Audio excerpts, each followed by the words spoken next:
Hello, everybody. I'm really happy about being here. I'm always happy about being here, but today I'm even more happier because now we are going to kick it a little bit into the development design of things when it comes to WordPress. Well, for those of you who don't know me, I am Marco Berrocal. I work for partner relations here at GreenGeeks.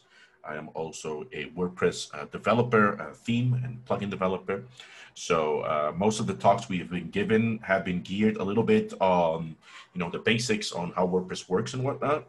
But today we are going to work on something that it took me a while to use it actually, which is Git. So should I start? Everybody ready? Okay, we're ready. All right. So this is the first time I ever give this talk. So I'm promised it's going to be good. But the thing is, some things might be left off. But as usual, this is something that we can actually, we use the Q&A section and we're just going to take it from there. Okay. So let me share my screen and let's get this party going on. Pura vida. I just saw that on the chat there. So before I go blind, because I can't see Anna once I hit the share screen, I'll see you guys in the end. So without further ado, let's do this. So sharing screen now. So we are going to talk today about Git, which is, I can see Anna today. Cool. Which is, let me see. Hold on. How can I put her on my second monitor? It's actually good. It's good for visual support. So we are going to talk today about Git. Like I said, it took me a while before I started to use Git. I was kind of intimidated by it initially. I think a lot of people initially are. It's this strange word, it's these strange commands, and people don't even know what this stuff is about. I've been using it for maybe 4 or 5 years in my workflow. Even if I work alone, it doesn't matter. This is usually what I give to my clients when I'm done. I give them access to the private repository where they can, access stuff and whatnot. So control your versioning. So what are we going to learn today? We're going to learn today about Git. I'm first going to introduce you into the command line. We're going to talk about some basics about how you can actually navigate through the command line using a terminal and all that stuff. We are going to talk about installing WordPress locally. Now, this might be a surprise to some, but not to others. It's usually better to install WordPress locally and work locally on your computer before you actually make any changes or you actually upload any changes to your live site. This workflow is best because this way, for 2 reasons, I would say. The first reason is speed. Obviously, you might have the greatest broadband connection in the world, but nothing beats home. It goes the saying. So if you're developing locally, it's going to be instantly. It's going to be there. And the second is that you can make as many mistakes as you want, and nobody's going to really know. Nobody's going to suffer, and everybody's going to be happy. So I would always advise on people installing WordPress locally, working on it locally, and when you're happy, you just upload your changes. So we're going to use Git as our version control. I'm going to explain to you guys in a minute what Git actually is, and we're going to take it from there. Okay. Then we're going to discuss Git and online repositories. There's a lot of confusion out there when you hear terms like Git and GitHub. Sometimes people think those 2 things are the same, but they're really not. So I'm going to explain what Git I'm going to explain, of course, what Git is, but I'm going to explain what GitHub is and what an online repository actually means, when it comes to your code.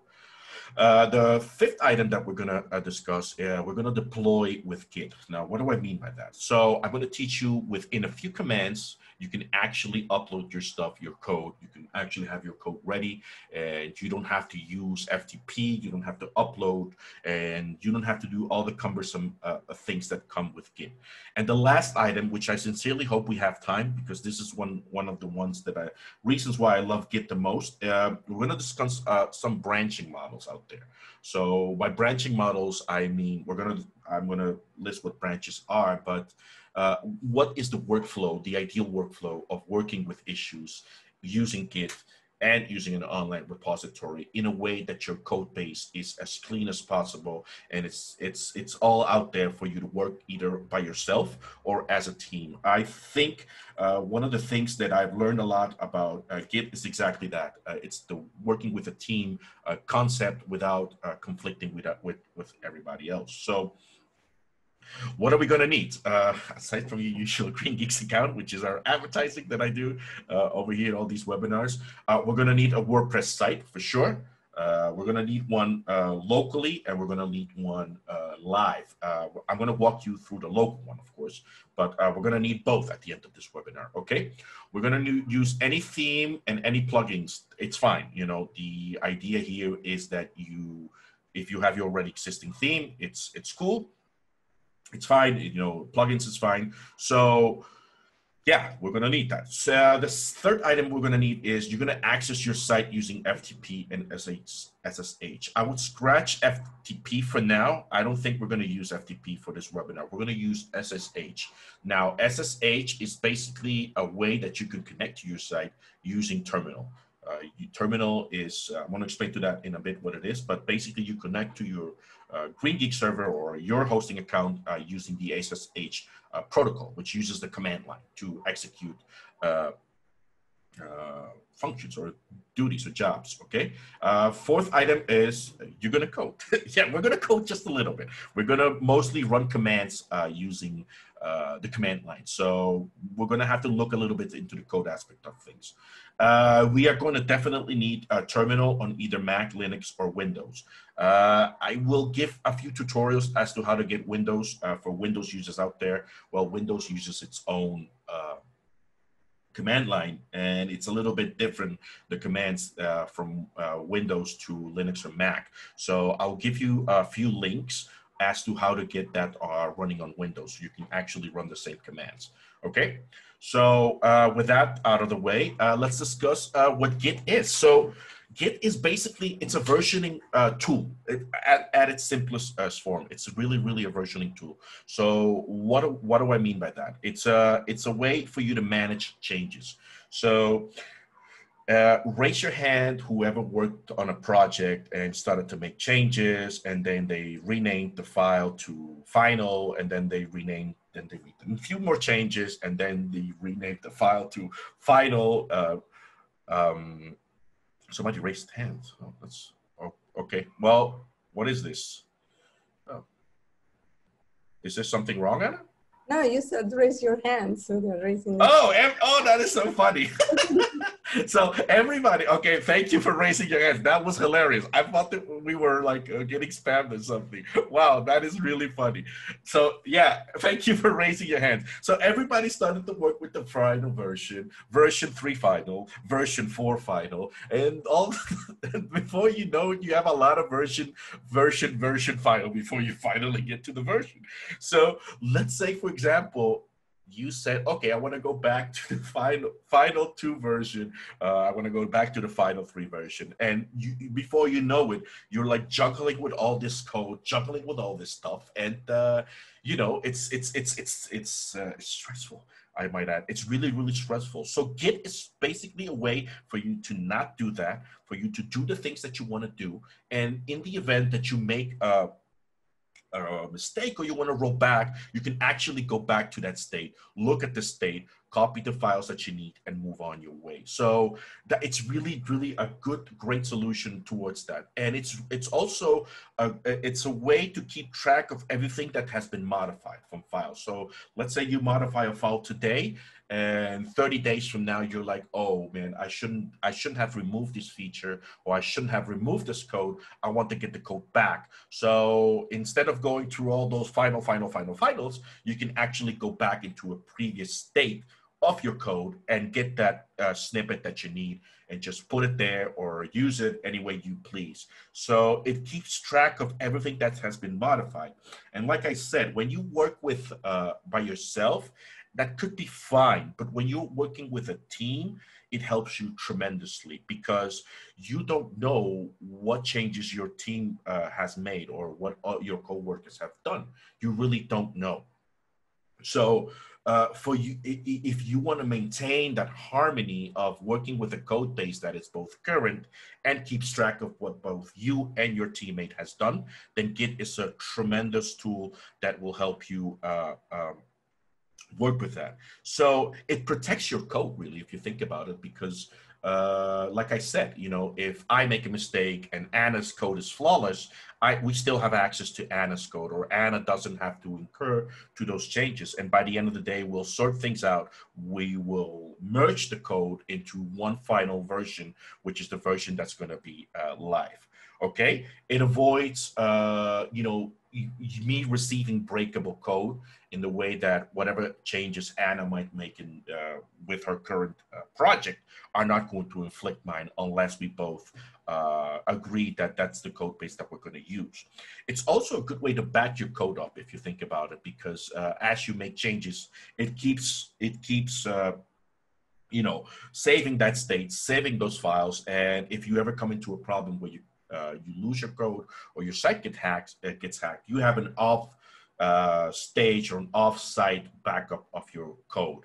And for most people out there, your code is the most important thing, because that's what handles all the logic when it comes to your WordPress site. So you don't have to deal also with file locking, with file blocking. So let's say I'm working on a file and Anna's working on another file. We don't interfere with each other. Like Anna doesn't need to wait before I'm done with the file before she can resume. We both can work on the same file. And in the end, when we both are happy with what we made, we can actually use a Git command to merge the code that we both done in order to release a product or a site that has the work that we both made to an ongoing file. So why should you use it? I know it may be just you. You may be just you developing. I know. Like I said, it follows a complete log of what you've done. This is invaluable. I mean, this is something that you actually need to think about. I mean, it's a complete log of what you've done. We're going to learn about branching and merging. So you're going to use that, and it's going to be part of your workflow. And this gets you a lot of brownie points when it comes to job interviews, or if you want to work with other projects or other freelancers out there, or other agencies, or I don't know what your business plans are as a developer, but you know, this is going to help you tremendously, because this is just going to be another tool that you're going to have into your repertoire, which I actually think you should if you are really, really serious about developing, because Git is becoming like de facto standard as to how to manage code. Okay, traceability. It's really important that you should use it because of traceability. Like I said, you could go back in time and see what you've done, and you can revert to it, or you can not, and you can just move your way in an orderly fashion. Performance, I would say it's really important. You should use Git out of performance, because Git is incredibly fast. The fifth item I would also recommend is because it's a standard. I mean, if you've read tutorials out there, chances are you've bumped into GitHub. You've bumped into people talking about, you know, clone your GitHub repository or download it, and it's just the de facto standard ever since it started. I mean, it took the world by surprise. I would say about 10 years ago. Right, that people started to use Git more and more and more, and now it's like the de facto thing for developers to use. The drawback, because I'm not going to sell you, that everything is like the best solution out there, that you should completely use it. I would say the drawback is that it's hard to grasp. It's hard to use, especially if you've been using the final version 2, final version 3, final version 4 mentality. It's tough to let go of that, because you might have said, well, this works for me, and yeah, it does. But I also think that leaving that state and maturing or gearing towards using Git has allowed me to grow tremendously more as a developer.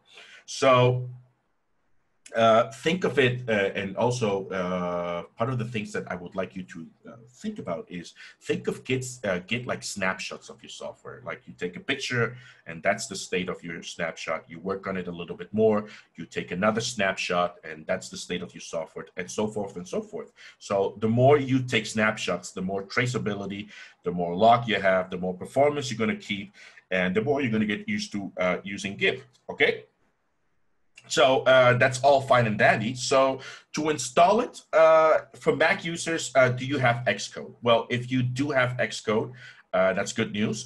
Git already comes bundled with it.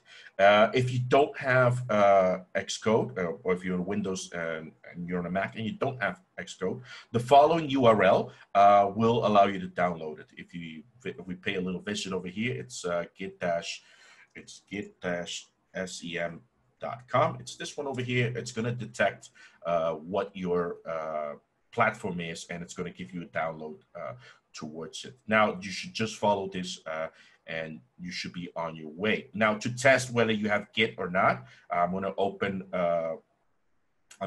my terminal over here. This is my terminal. I'm going to clear this out, and this is we're going to get there in a bit. But basically, you just type git version over here. You type that command, and it's going to give you a response as to what version am I using. As you can see, I'm not using the most current version, but hey, it works for me, so I'm not going to complain about that. All right, so let's go back to my presentation. I still have here we go. So for Linux users, you're going to have to use a few commands out there, and let me do them in a bit. If you're using, well, actually, I'm not. If there's a Linux user, please let me know, and I'll let you know how to use it, because I don't want to confuse people. Okay. So next up, even though I gave you a preview of it, this always happens. Sometimes it locks. Okay, here we go. I'm going to give you guys a preview as to what the command line is. Okay. So let me go over here and wait. This should go to the other side. And I am just going to copy these commands because I want you guys to do that. And let's go over here. So we're good. And okay, so okay, cool. I just needed to see the slide. So we're finally here at the terminal. As you can see, I can type stuff. I am Marco, and let me see if I can increase the size of this. I am. You guys can see fine. Yeah, I hope so. I am Marco, and basically think of the terminal. Okay, the terminal or the command line is basically for you a way to use the computer. Okay, you can use the computer and you can do anything that you can do on a graphical user interface, you can do on a command line. So why should I use the command line? That's a question I get a lot. The first one would be speed, because the speed that you get by using the command line is way faster than using the graphical user interface. And I'll tell you why, because you have to click a lot, you have to wait for responses, you have to drag stuff, you have to move your mouse, you have to do operations with your mouse that perhaps using a command line, just typing it, is way faster than doing it. Of course, you need to memorize those commands, and that's where the hard part comes. But it's not really a hard part, because as you use the command line more and more, you're going to memorize it, and you're going to, first thing you know, you're going to be a master at using the command line, and you're just going to know your way using your computer, using the command line. So yeah, that's really the gist of it. I mean, back in the day when computers started, command lines were just a way for you to use the computer, and it's there. So with great speed and with great power, because the command line, you can virtually do anything you can think of, comes great responsibility. So you can delete your stuff, you can move files, you can do anything. And when you delete something on the command line, there's no going back. There's no paper bin you can go back to. There's no prompt like saying, hey, are you sure you want to do this? When you do that, you're done, and that's it. So you don't have to wait, like it's gone forever. So with great care, with great speed comes great responsibility. So that's what the command line really is. So it's a way for you to use the computer using your keyboard. So I am going to clear that stuff. So every time I use a command, you type the command and you hit enter. enter. And the command line will give you a response back. And I read this about the other day, and think of it as a, you know, when you dial a phone and it says, hey, dial 1 to speak to this department, dial 2 to speak to that one. So the command line is really that, you know, but you have to know what those commands are before you actually do. So if I do this, it's going to tell me my command is not found. But if I, for example, hit clear over here, that's going to do exactly as the name implies. It's gonna exit. So over here, I didn't know that. I'm gonna exit. Exit means I want to. Okay, I want to close the connection. I didn't know I was connected. So right now, I'm there. So the first command we're going to use is this one, cd, which stands for change directory. Okay, this is a way for you to change directories, like browsing and actually clicking on the folder. You just, yes? Sorry for interrupting. There's a comment if you could enlarge the command. I don't know if it's off, so because they have to read what you're typing. Right. How about now? Okay. Okay, I'll wait for everybody to tell me. Okay, can you tell me when everybody can actually see? I think that's clear normal to me. Okay, it looks normal. How about now? Because now it's really big. Is everybody okay with this one? Better? Lucy says better. Anybody else? Okay, now it's really, really big. No, that is you. Okay, if everybody was happy, I'll continue. Yeah, I think let's try like that. If I get any comment, I'll interrupt. Okay, so as I was, CD allows me to change directories. This stands for change directory. Change directory. I want to change directory. This is the same as clicking on a folder. If you think about it, using the graphical user interface. But this is the way you change directories using terminal. You give the command cd and you give the name of the directory you want to change to, and then hit enter. Of course, if I do that, it's going to tell me something is expected. So I did it incorrectly. Now, the reason for that is because I need to type in the actual folder I want to change to. So how do I know what the folder is, or where am I? Where am I right now? Where am I? Where am I? I mean, where am I? Terminal doesn't seem to know because that command doesn't exist. But if you give her a command of pwd, which stands for present working directory, it's going to give you the command of where I am. So if I give pwd, it's going to tell me I'm in the user's iMac position. So that's where I'm currently at. So if we close this over here and we go, for example, to my Finder, which is how I browse on the Mac, basically I am here. Wait for it. Can I? No, I can't put that window. I need to exit a little bit. I'm going to exit here. And if I go over here and hit that, and go back to my Finder, wait a second. Okay, if I drag that over here, basically I am here. I am here, and let's make this a little larger. So I'm in the user's iMac directory, which is the same if you look at it from here, user's iMac. So that's where I am. So how do I know which folders are available in that directory, in that present working directory? So in order to do that, you type in the ls command, which stands for list subdirectories, I think. List subdirectories, I'm not sure. Taking a shot here. So I'm putting between parentheses what it means, and then I hit enter. It's going to fail, but just so you guys know what it is. So if I hit ls, it's going to give me all this stuff over here. It's going to give me admin at WebMentor, applications, creative cloud file.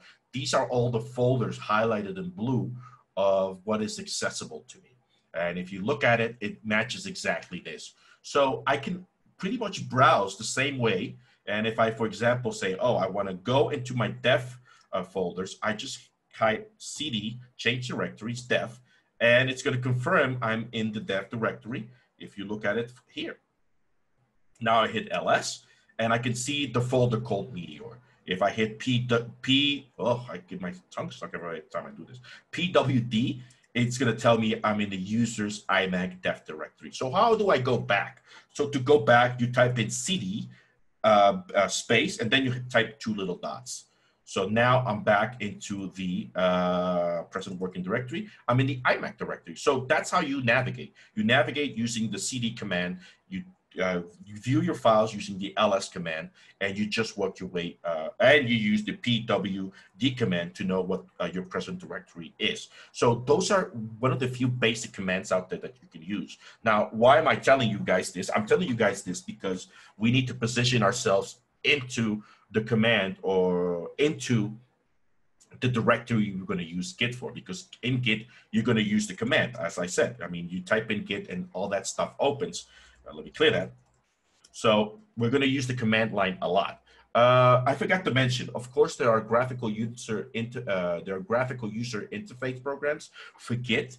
They are available, but it comes at the same cost. I mean, you're using clicks. You are not viewing the things in a bird's eye view as in the command line. But there is out there, and we'll discuss them at the end of this webinar. So that's really it. So I want to install WordPress locally for now, okay?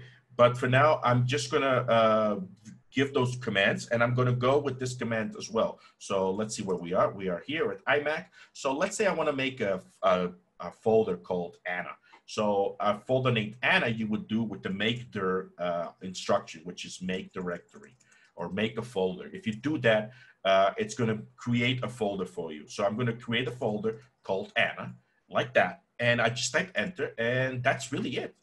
And if you go over here to your Finder, you're going to see that the Anna directory, it has been created. So if, let's say I was changed my mind and said, okay, sorry about that.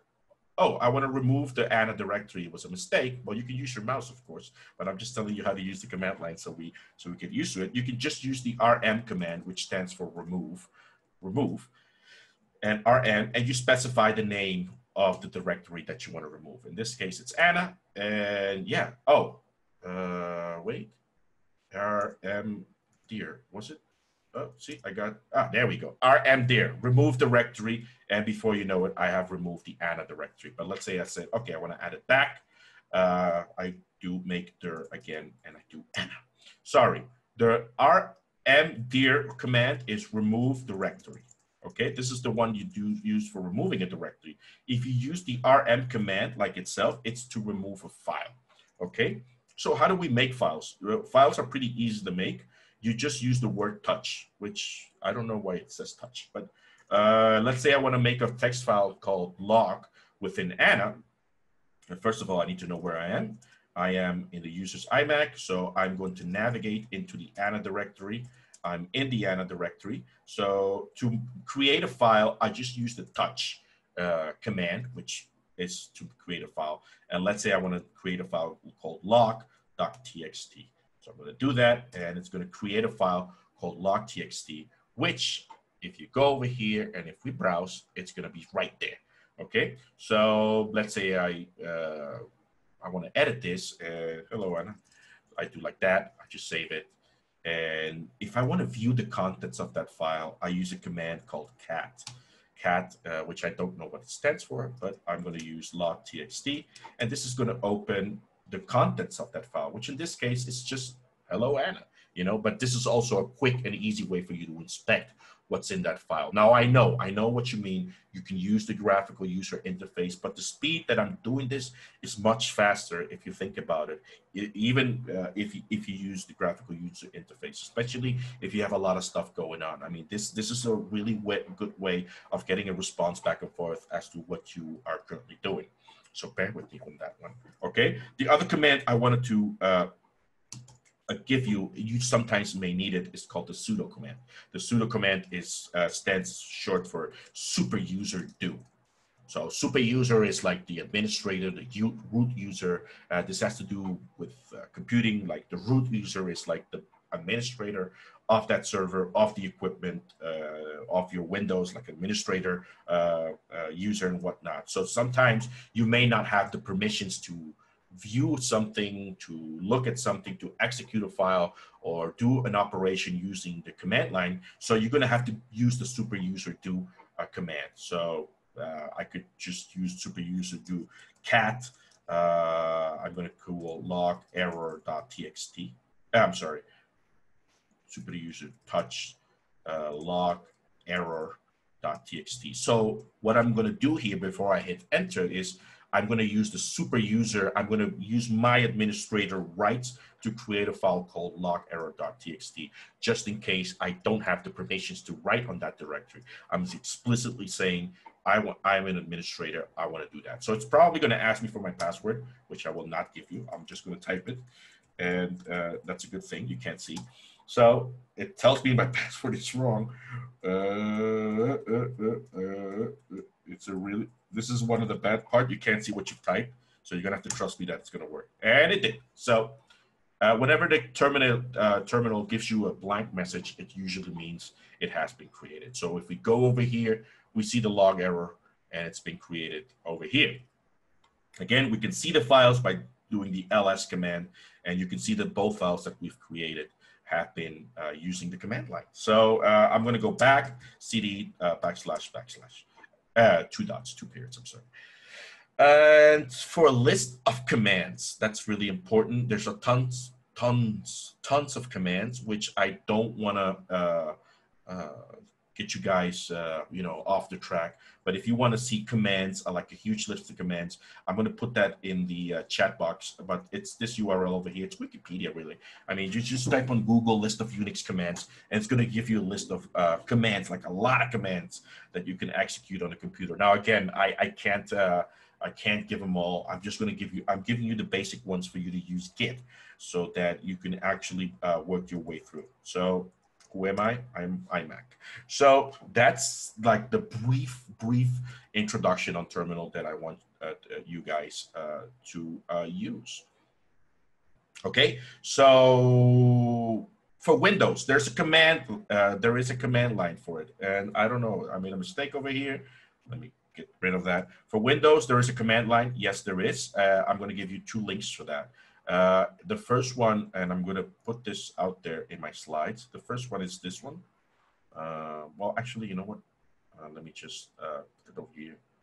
It's this one called nemu.github.io. I'm going to put this in the chat as well. I'm going to put it out there in the end of this webinar so you guys can actually take a look. And the second one is this one over here. Now, cygwin.com. Now, what these do is they actually allow you to use your Linux commands using Windows. Problem with Windows is that it has its own command line. So all those commands I gave you might not work with Windows. Windows uses its own MS-DOS shell command, so it's not going to be valid. So I'll give you the link once we are done with it, okay? So that's it for the command line. So let's install WordPress manually before we go on with it. So why should we install it manually, and what does Git have to do with it? So that's a good question. Now, we don't per se need to install it manually. You could work with Git on your server, but that kind of defeats the purpose of working locally, making changes locally, and then just deploying it, docking it into your site, your live site. So the reason why we're going to do that is because we're going to set a Git up locally. It's for you, it's for speed, and it's for you to actually work on your code base locally before you commit and deploy on a live server. So we are going to need our computer to act as a server. So for those of you who are a little bit new, a server basically gives you responses whenever you browse. Like when you go to a directory, the server will respond to you, will give you the content, it will give you the stuff that you need based on the resource that you're trying to access. So without further ado, let's do that. So we are going to use the command line to do that. I'm not going to install it using the command line, but I am going to, first of all, give you there's a bunch of programs out there that you can use to install WordPress locally. But like my slide says, we are going to need our computer to act as a server. By default, it doesn't respond like that. It doesn't act like that. So we're going to have to make it as one. So how do we do that? Well, we do that with a few utility tools. Let me go over here. Sorry if I'm going too fast.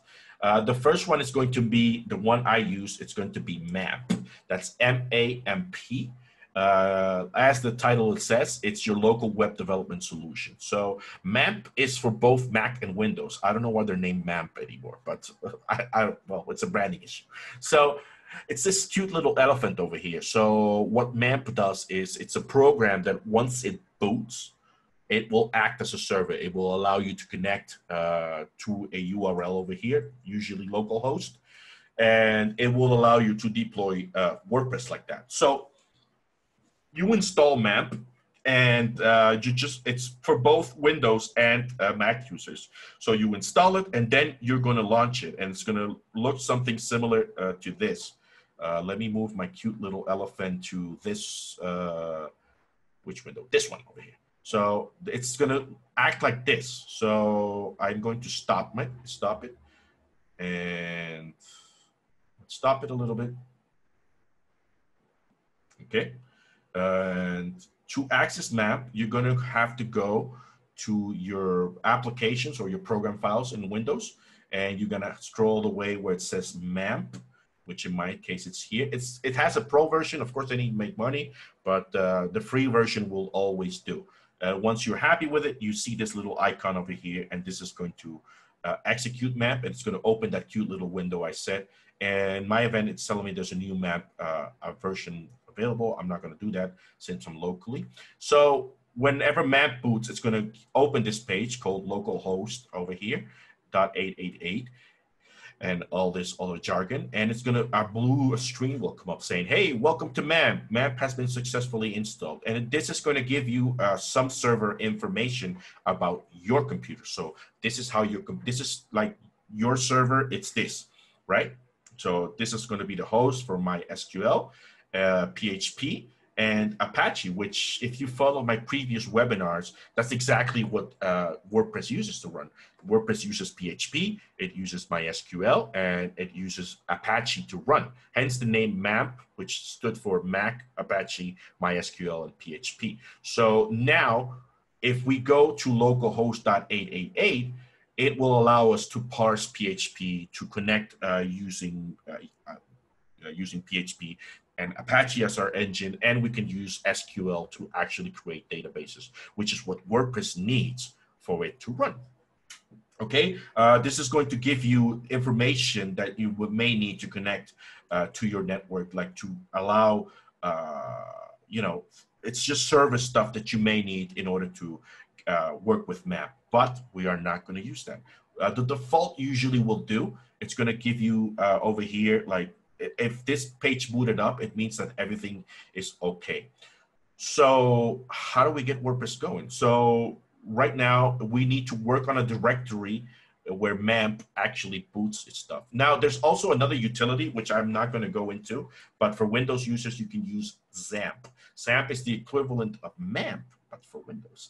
So back in the day, it used to, it's with double P, by the way. It used to be used a lot, but now, you know, if you can use MAMP, just go with MAMP. I personally prefer MAMP. I love MAMP. So in this case, they use MariaDB.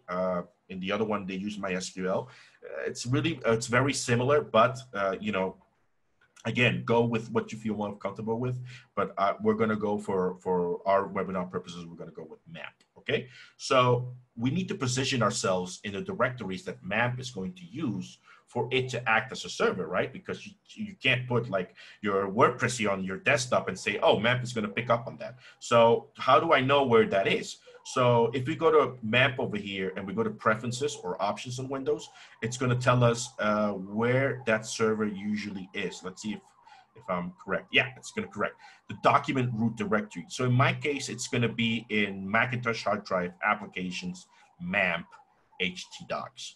So that means that if I go over here to my htdocs directory, I'm going to have all these directories installed. These are all sites that I have running because this is what I use before I deploy. So right now, these are all projects I'm working on, by the way. So you can see it's a lot of projects I'm working on. So I need to create a new one. We need to create a new one because we're going to use one for our webinar. So for that, I'm going to go back into my terminal over here. And I am going to say, well, where am I? Well, where am I? I am at users iMac. I need to go one directory up. I'm now in the users. I need to go another directory up, and I'm in my Macintosh hard drive. If I do that, and you see the backslash, it means I'm like in the home root directory. So what is there? Let's do ls to list the contents, list subdirectories. So MAMP is in Macintosh. No, MAMP is not there. MAMP is in applications, MAMP, htdocs, right? So that's where we need to go. So we're going to go change directories, applications. That was correct. ls, cd mamp, because that's where we want to go. Let me clear that out. So right now in ls, we are in the htdocs, which is exactly where we need to go. So we're going to go to cd ht. By the way, if you type ht and then your tab, it's going to auto suggest that for you. So ht docs, like that. And we are actually there. As you can see, these are all the files. These are all the directories that I have my WordPress installation on. So now we're going to install WordPress locally on a directory. So which directory? Well, we're going to use a Git webinar directory. So I'm going to create a directory called like this, Git webinar. Of course, this is not going to work. We need to create a directory. So to create a directory, we used, as you followed previously, with the mk make dir directory. So now it's going to be Git, you know what? Git web, let's do it all together. What gives? Git webinar.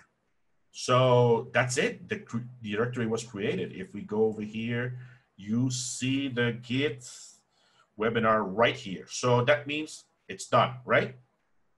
Next thing, we need to get WordPress. So how do we get WordPress? Believe it or not, WordPress, you can actually download it for free. I was going to give this on my first webinar, but then we decided not to because it was too long. If you go to wordpress.org, this will give you WordPress, like the vault version, the version that comes, you know, for free. So you download that stuff, and I think I included it in here. It's this zip file over here. I'm going to decompress that. I'm going to decompress that. By the way, I can do that with the command line as well, but I don't want to confuse you guys too much. Okay, so with that said, we have it over here. So we have all these files. So what do? We actually copy them, and we go to our MAMP. We go to our MAMP htdocs, and we go to Git webinar over here, and we just drag all that stuff to that directory that we made. So we go over here, we let go, and it's going to transfer all those files. Now comes the fun part. So now we need to access it. Remember this local host stuff here, 888? We remove this map language stuff, and now we go to Git webinar over here. So now WordPress is going to say, hey, I noticed you have the files to boot WordPress up. Let's get this party going. So we're going to hit continue. We're going to use English because I want to make things easier. And now WordPress is telling us, hey, we need a database name. We need a database username. We need a database password. We need a database host. So how do we get that? When we use the one-click installs, they do that for us, but now we're going to have to use that manually. So if we go over here, I need to open the start web page again, which is this thing over here, right? This is the page that you could successfully do when things were, when MAMP booted successfully. So there's this option over here called PHP info. No, actually, no. If you go to tools over here, you go to PHP my admin over here, right? So what this does is it's going to open a PHP my admin stuff, and this is going to have all the databases that this server, and I give quotes, this my computer has.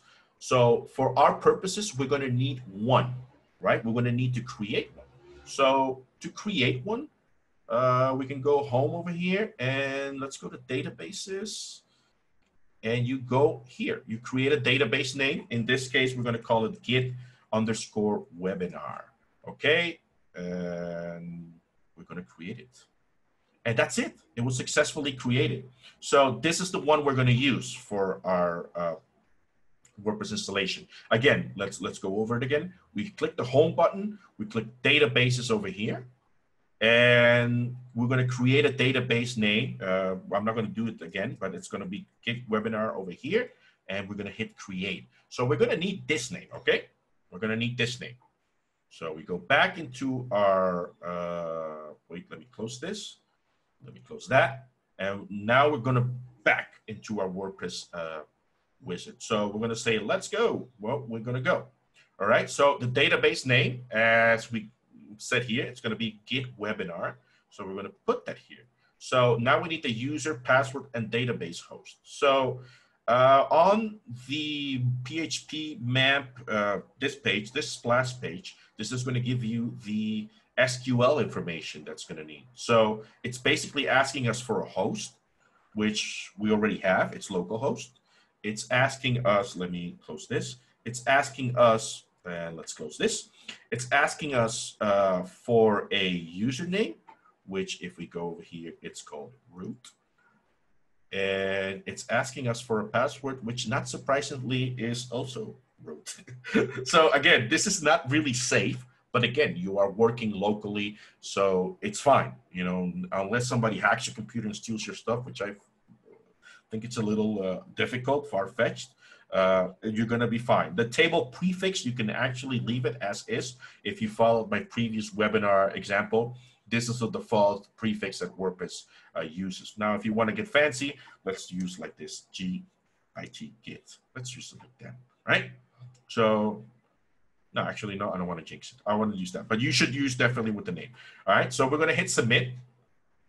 And WordPress is going to say, all right, Sparky, good to go. You made it through this part of the installation. WordPress can now communicate with your database. In this case, it's my local database. So we're going to run the installation, and we're going to give a site title. It's called Git Webinar Test, Git Admin. And I'm for, Git Admin. I'm going to use something like this. It's not very safe, but I need to remember it. So I'm going to go over here and I'm going to put this here, which is part of my workflow. Or, yeah, okay, cool. All right, Git like this. And I want to confirm I want to use password, and I want to use my GreenGeeks account because I usually, and I leave this like that, even though no search engines can crawl my site, my computer. So I'm going to install WordPress. Going to save this, and it's going to tell us success. WordPress has been installed. Thank you, and have fun. So we go over here. We go admin git. And did I do that right? Yes. No, this is wrong. It's this password. It's this password over here. We're going to do that. We're going to hit remember me. Yes, I like it to be remembered.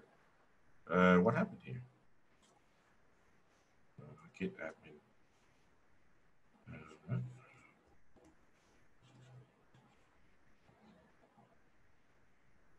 There we go. So we are locally, and as you can see from the URL, we have WordPress installed locally, and we are good to go. So now we can make the changes we want. Now we can do stuff that we want. Now we can actually dive into Git, finally. So we have WordPress installed locally, and we're good to go. Okay, so we're done. So now it's time to set up a Git repository. So we are going to go back into our terminal. We're going to clear this out, and we are going to go. So first of all, how are we going to work with Git? What are we going to deploy? What are we going to use as our code repository? In my case, I'm going to go with a theme because I'm going to make changes to a theme, and I want to keep track of the stuff that I want to be doing with that theme, okay? But for this webinar, I want to use a child theme. So we are going to create a child theme, okay? So we are going to go back into a WordPress installation. If we go to appearance and themes, we are going to see that we have 3 themes available, okay? So we are going to go back into terminal over here. Where are we? We are at the HT docs. What's in there? We're going to cd into Git webinar. Okay, ls. ls will give you the contents of the Git webinar root. We need to go to the plugin, to the themes directory. So if we go back over here htdocs, Git webinar, content, themes. We need to go here, all the way here. Okay, so we're almost there. So change directories, WP content, list my files, please. Go to the themes folder, and I'm good to go. So now I need to create a directory. I'm going to create a child theme called 2020 child. Okay, so we're going to make a directory called 2020 child, like that, child. Okay, and if we do that again, let me clear that out. If we see the files, we have our 2020 child folder here. So now we need to go there. CD 2020 child, and we are finally there. We are finally there. We are all the way there. Okay, I'm doing it slow, but when you are getting good at it, you're gonna go like and you're done. Okay, so now we need to initialize Git. So what does that mean? That means that this directory, I want to observe it with Git. I want to keep track of the changes I want to do with Git. So assuming you have installed Git already, you followed the URL I gave you previously as to how to install Git, and whenever you hit Git / version, it's going to give you that. It's going to give you the version that we're currently in. We're going to use something called git init. This is a command that Git will use to initialize that directory as a Git repository. So we're going to hit that, and it's going to tell me it's an empty repository, which I am going to agree with. Okay, so I'm going to say yes, it's an empty repository. Fine, it's fine.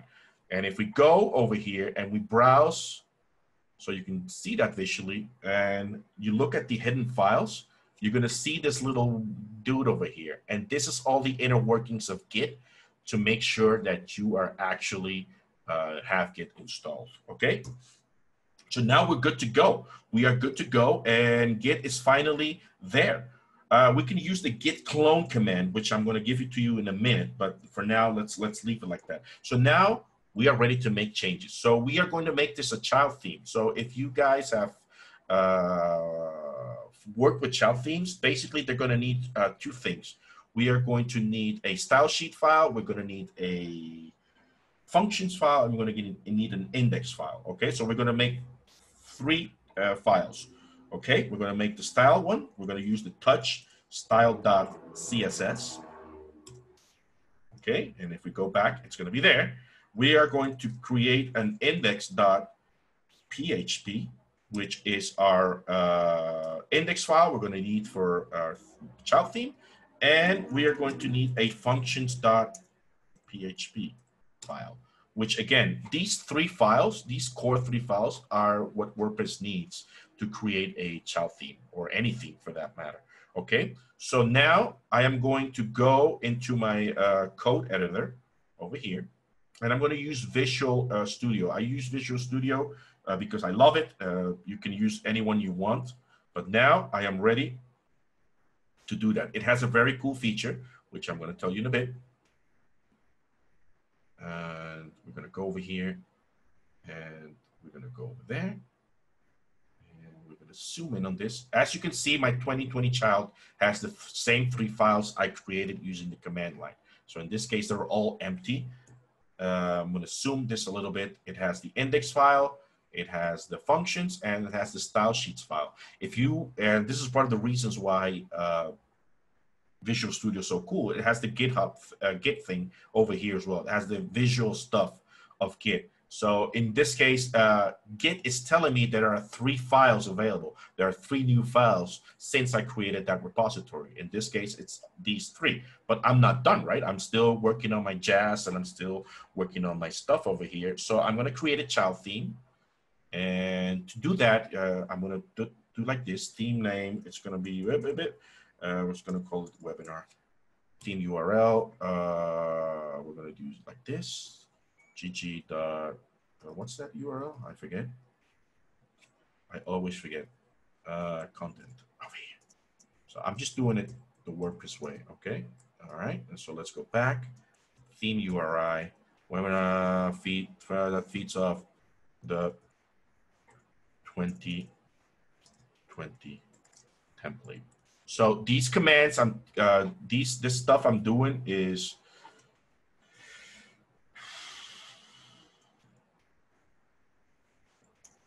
let's see if I have it right. Webinar child.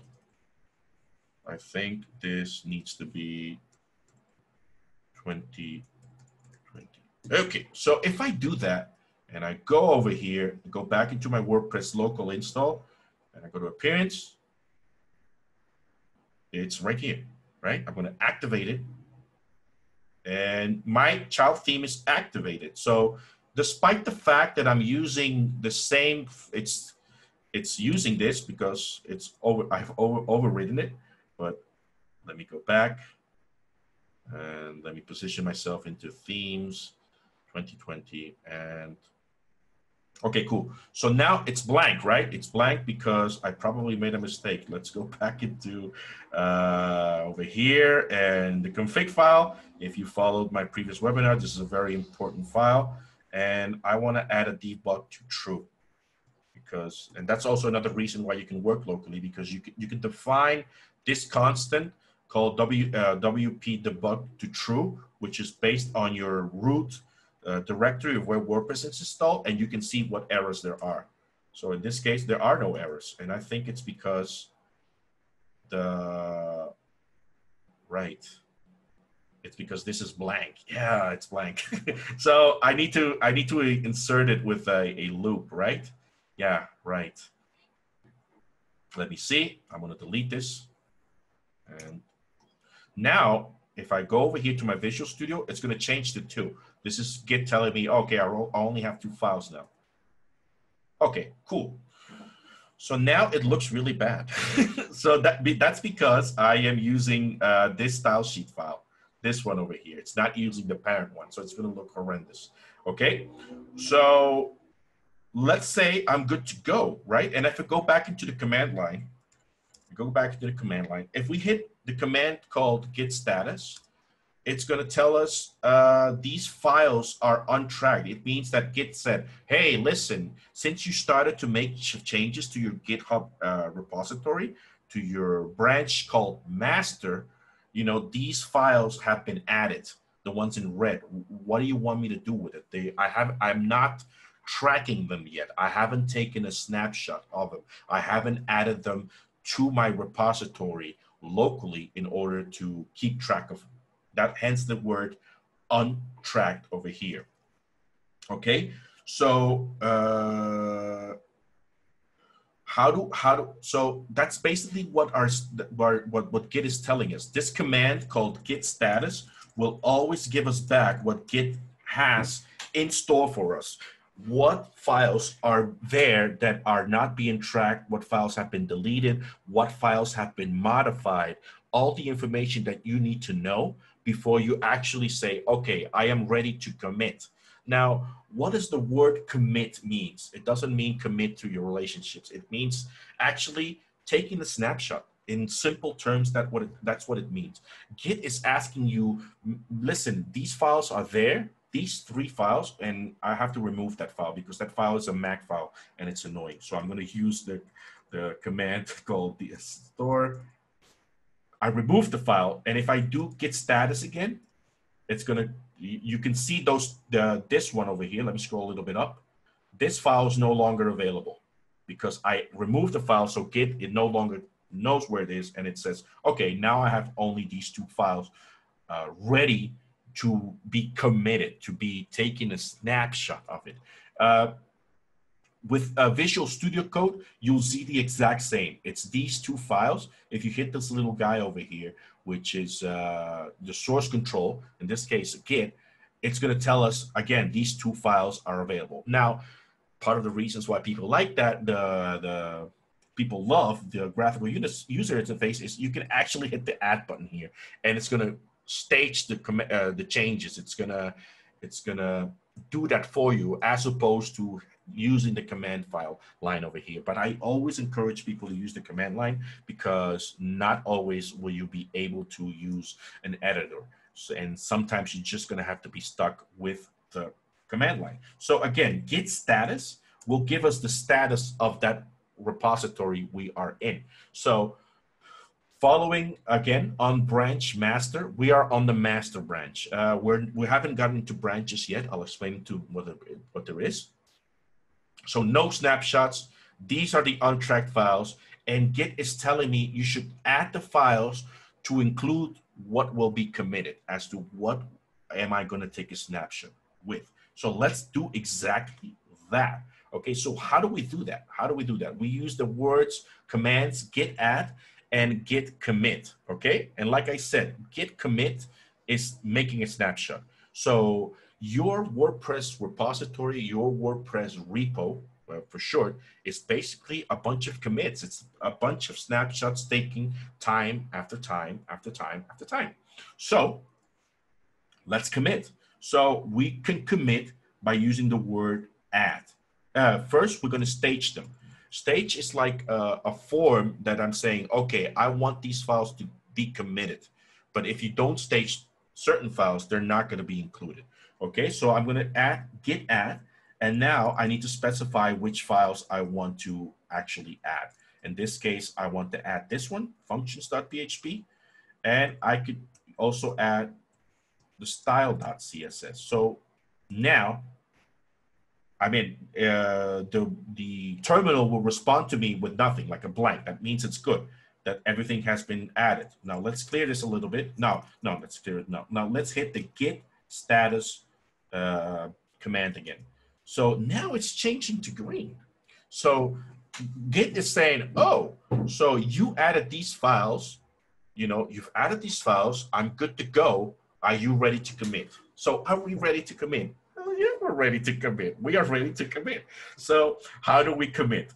So as the name implies, we use the git commit command like this, git commit, then we hit a space bar, then we hit a minus sign, we hit an M, which stands for message, and now we can say, I am ready to commit. I'm ready to commit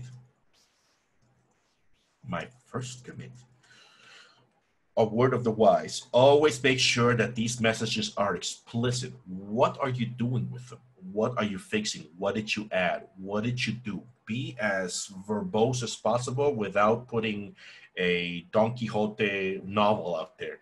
Make sure, because why do I say that? Because first, for your sanity, so you actually know what was included in that commit, and second, because of your teammates. Your teammates are going to read this and they're going to say, oh, you did this, so I'm ready to commit. My first commit is not the best message out there, so I'm going to actually follow my own advice and never do test 1, test 2, and all those bad. Don't raise your hands, whoever does that.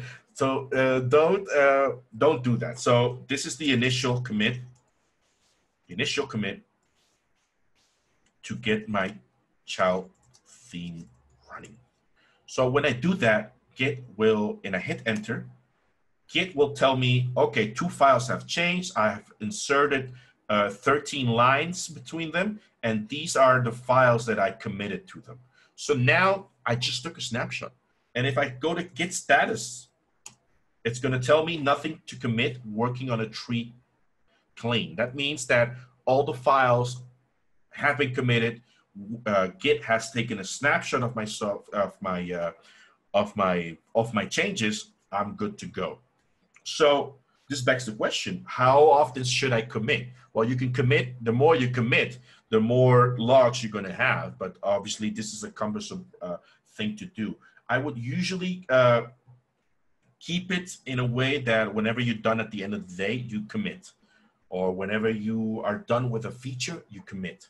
Or whenever you are not sure as to where your software is going to go, where your theme is going to go, you commit. Okay, so now we have everything up and running. As you can see, the changes disappear.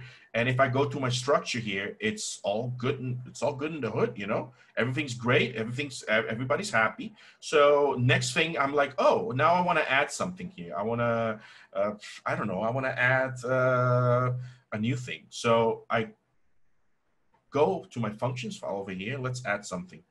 What should we add? Let me think of something. Okay, wait. Let me think of something nice. And okay. Okay, let's say, for example, I want to add a page to my child theme, or I want to add a picture to my child theme. Okay, so I'm going to steal one. Where do I have one? No, no, no, no, no. Okay, this one, Jukes over here. Doesn't have one. Themes, Jukes. Screenshot, this one. So no, this one. So let's say I wanted to add this as my screenshot for my WordPress, for this theme in particular I'm working with. So let me close that and let me go back to Git webinar. Let me do that and go themes, 2020 child. I'm just going to paste that out there. This is a screenshot that whenever you do that screenshot and you go over here to your managed themes and you refresh, this is what's going to come up. This is for a project that I worked. But as you can see, this theme is over there. And now let's change something. Let's create a, wait, delete it. Let's do something that we shouldn't do, but let's do it anyways. We're going to use the WP die function. I am exiting. I'm using right there, and I should use PHP, by the way. PHP. Okay, so my I'm adding this, right? What it means is kill the WordPress running of the process and put the message I am exiting. So if we go over here and we visit the site, it displays exactly like. Let's say I wanted to do that, okay? As you can see, now the 2 has appeared again. So if I go back into my terminal and hit, let's clear this out, and hit git status, it's going to tell us 2 things. First of all, that this file has been changed but not committed. So it's been changed, but I have not taken a snapshot of it, okay?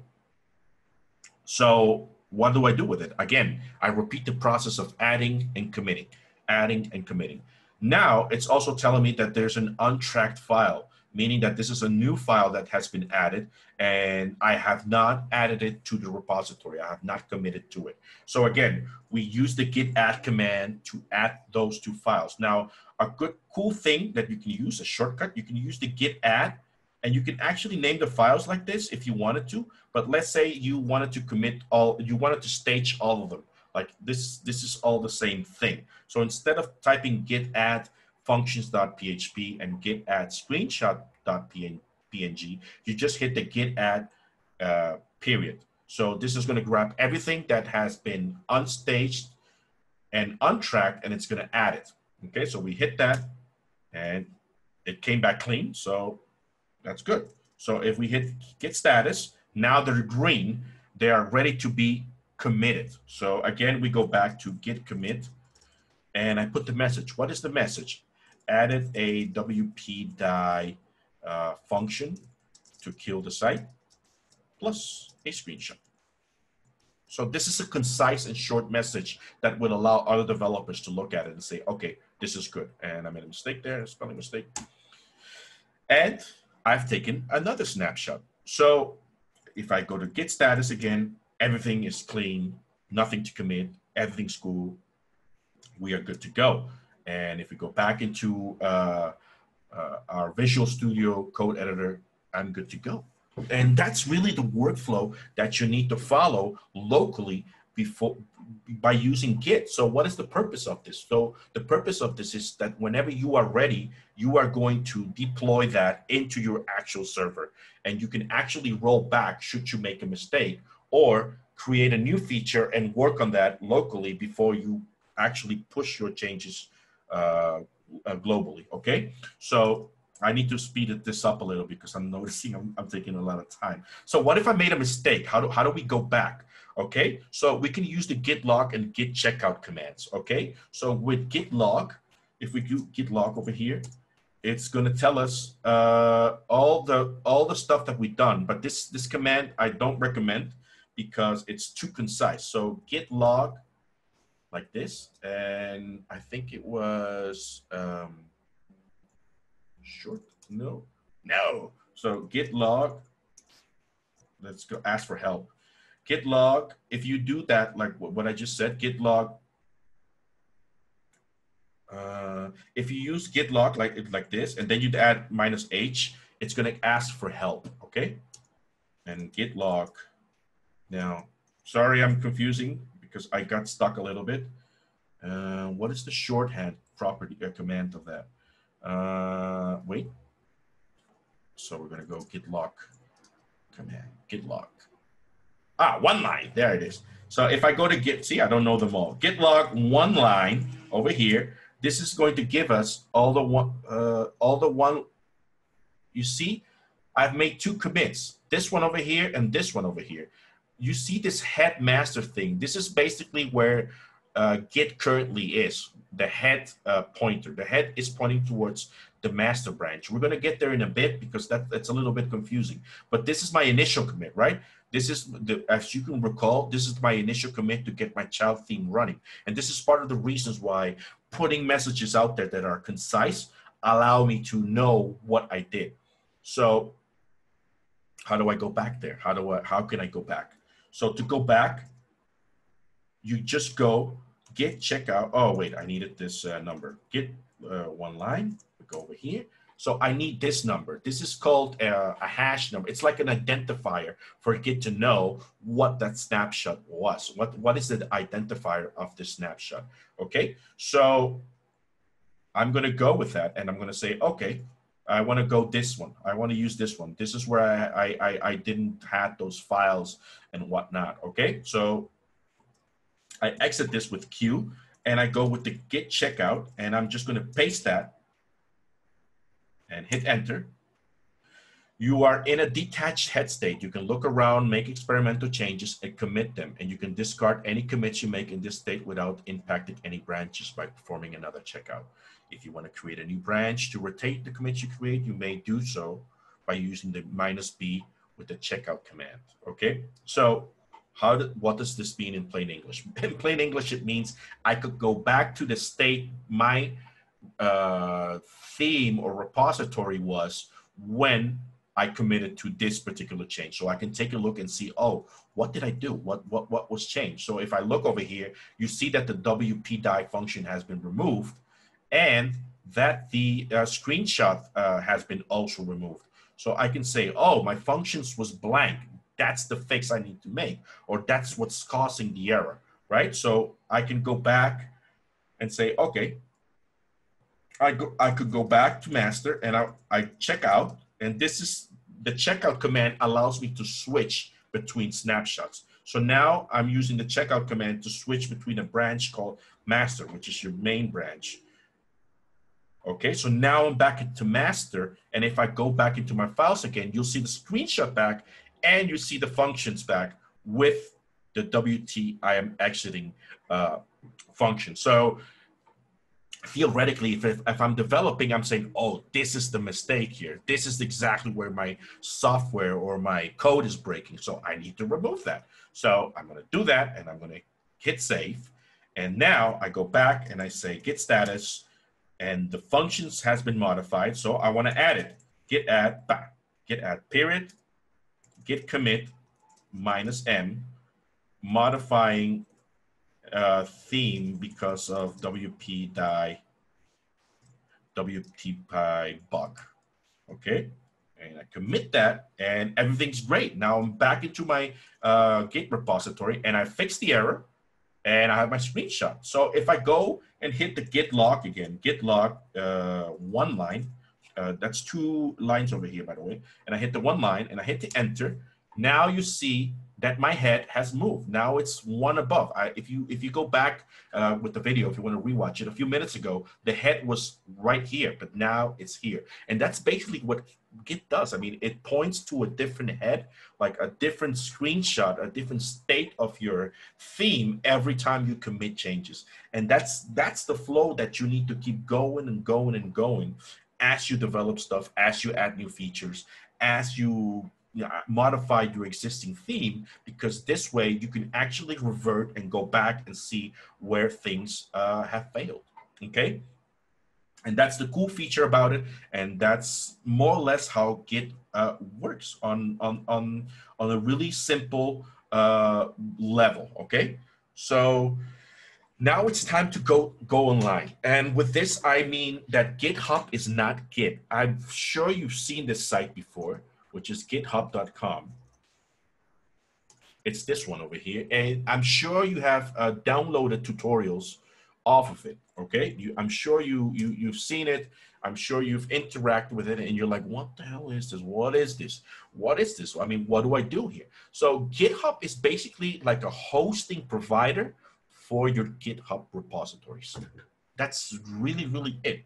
I mean, it's a way for you to store online the repositories that you have here. Let me exit these. So I can actually use Git to upload this stuff on GitHub. But GitHub is one of the most popular ones. It's now owned by Microsoft.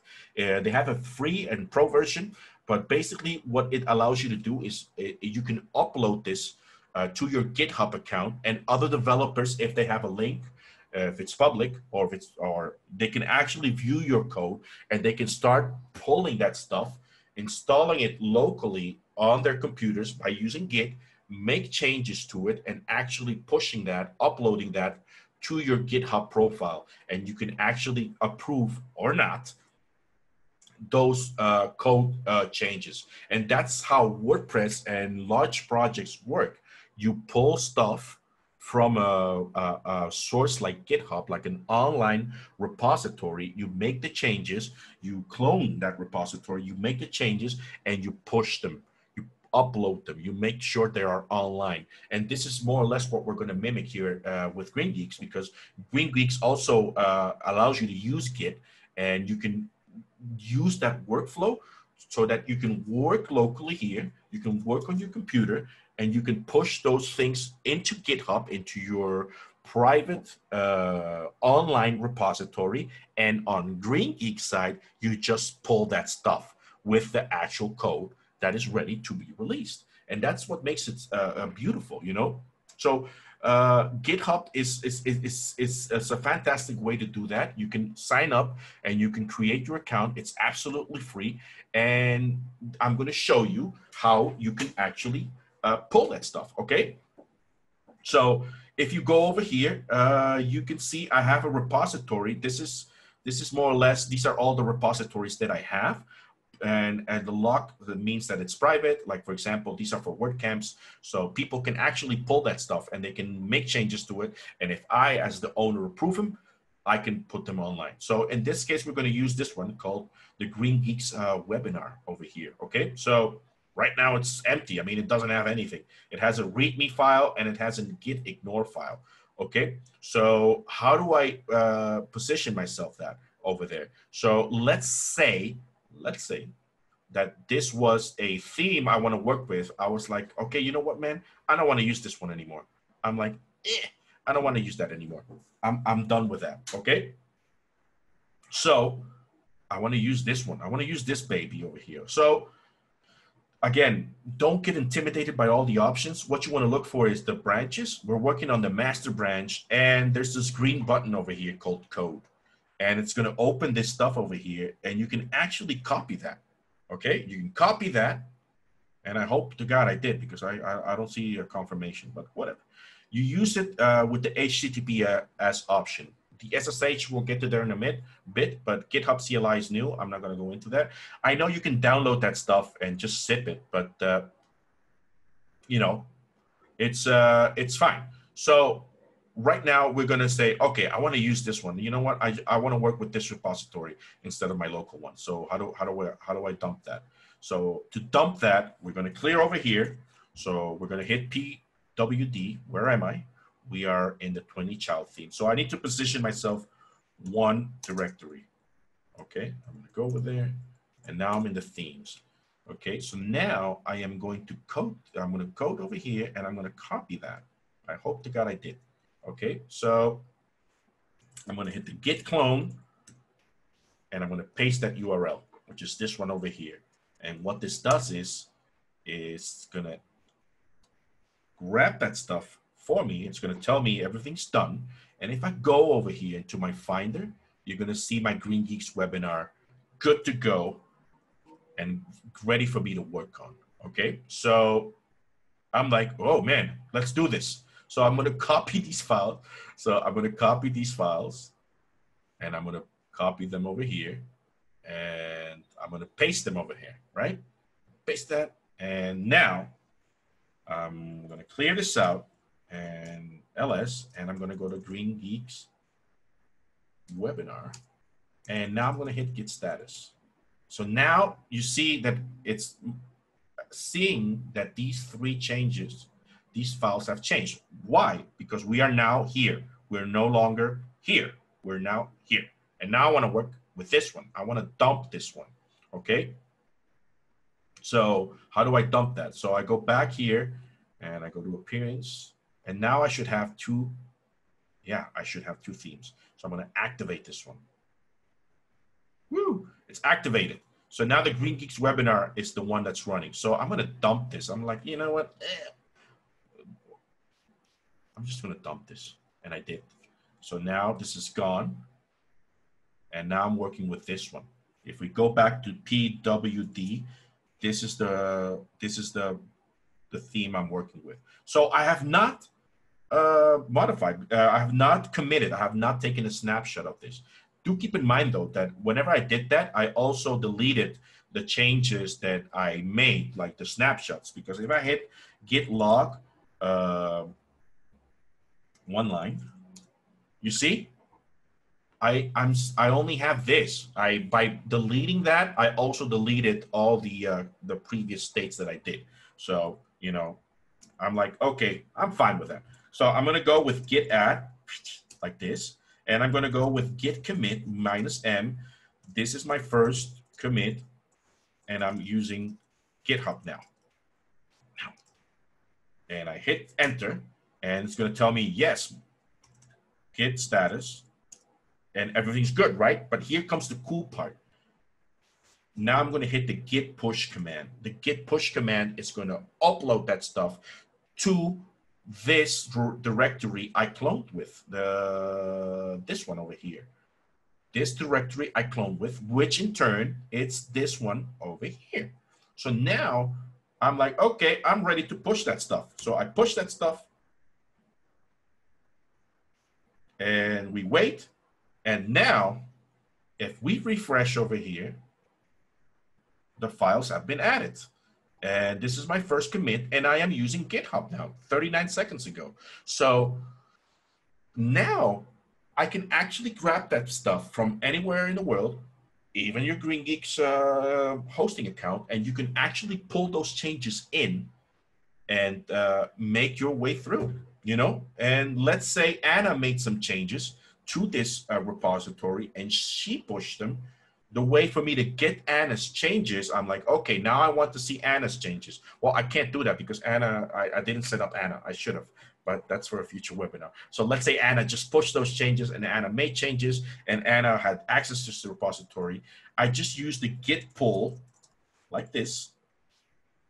And this is going to grab and tell me if there's a change. Let's do a change, okay? Let's do a change here. Let's add a file called create new file. Let's just do that for testing. We're going to do a webinar password. We're going to use a webinar password. We're going to do that and we're going to paste this. I'm doing this because I want to mimic hypothetically that Anna made this, okay? Anna.txt. This is an extension. Okay, commit, yeah. Oh, Anna.txt. Okay. Okay, so Anna did this. So right now I'm doing this because I am mimicking that Anna made the changes, right? So now Anna made the changes and Anna pushed them and Anna just did what we did previously, but she did it, but she actually didn't do it. So now I'm like, okay, so Anna did something. So Anna told me, listen, Marco, I made some changes, or I look at the repository and say, oh, Anna made some changes. So I use the git pull command over here. And now it's telling me, hey, I have this text file with 5 stuff in it. I mean, 1 file, da, da, da, da. And if I go back into my directory over here, it's going to have Anna file. You see how that thing popped up? And now it popped up and saying, okay, now it's there. So now you can use it. Now you can work with it.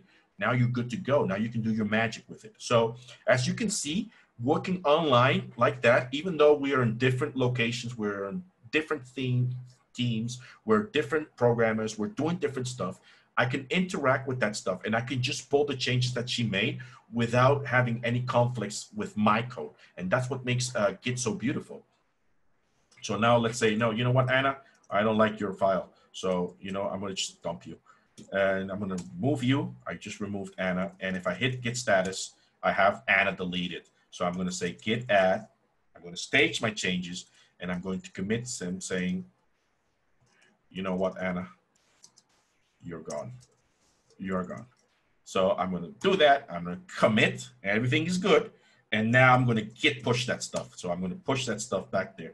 And it's going to tell me, listen, Anna has been deleted.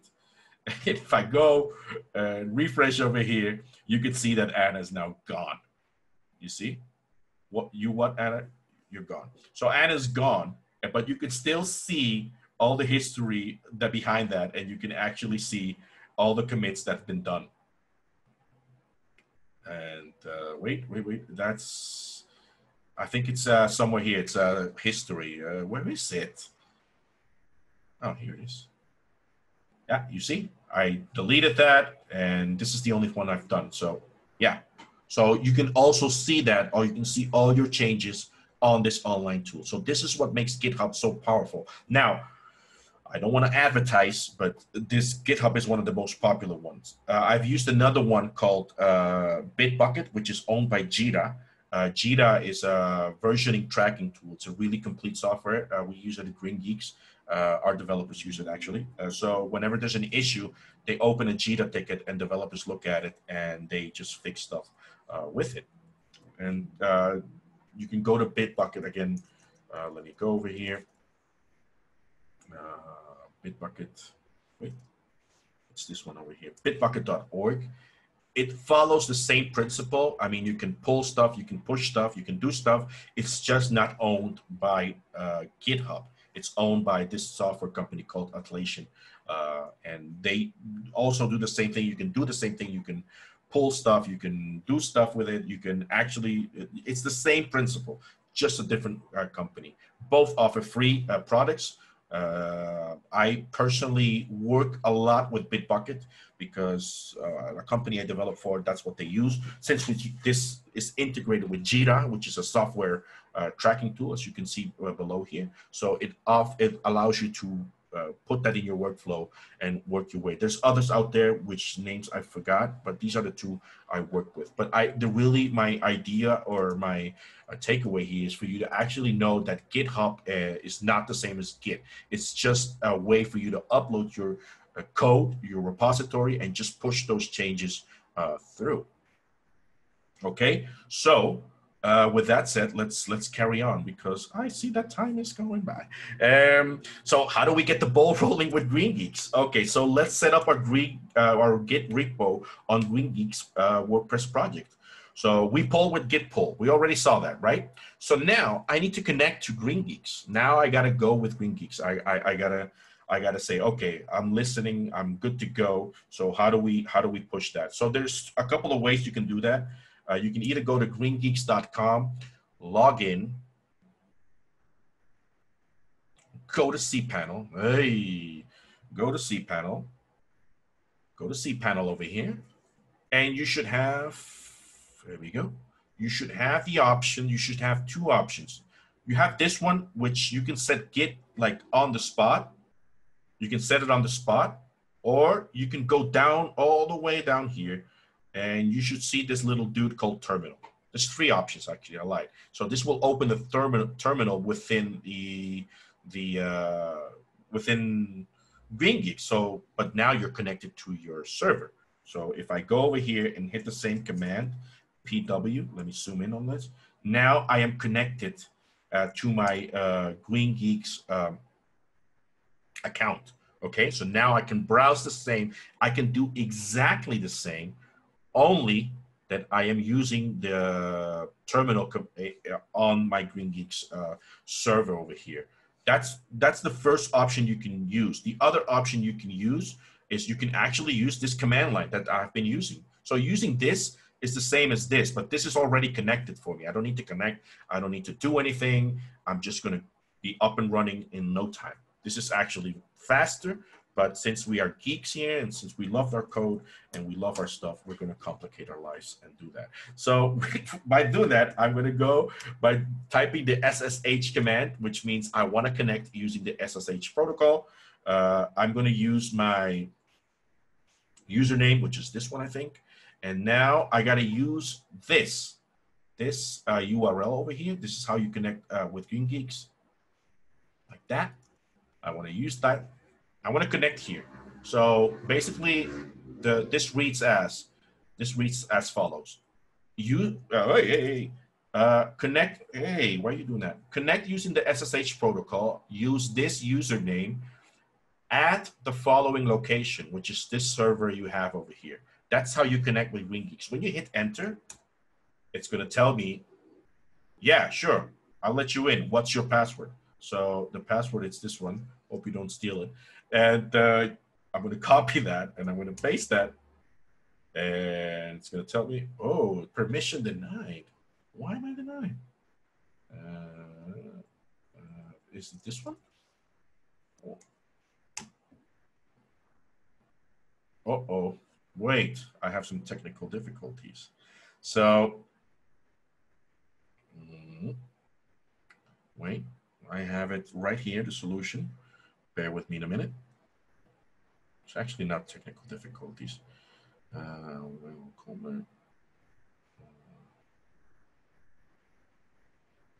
Oh, I did the wrong. Wait, I did it wrong. I did it incorrect. It's Berrocal, like this. And okay, SSH. Okay. Sorry, it was the wrong username. And now I'm using this password. Okay, I'm in, right? Why am I in? If I hit the pwd command, it's going to tell me I'm in the home Berrocal directory, which is really the same as this one over here, right? I just prefer to use my own command line. Okay, so let's hit ls. So where is our WordPress installation? It's right here. So we cd to public._html. We ls. Let's clear that out so you don't get confused. ls. My WordPress is here in content. So I'm going to cd into content. ls. cdwp content, which is where our themes are. ls. cd into our themes. And let's clear that out. ls. And we are good to go. So now, how do I do that? So I made the changes locally, right? I am happy and I'm good to go. So now I push them into GitHub, right? So now we go grab this little dude again. We copy this and we hit git clone like that. I am only, this is something I forgot because you need to authentify yourself, right? With your GitHub credentials. And like that.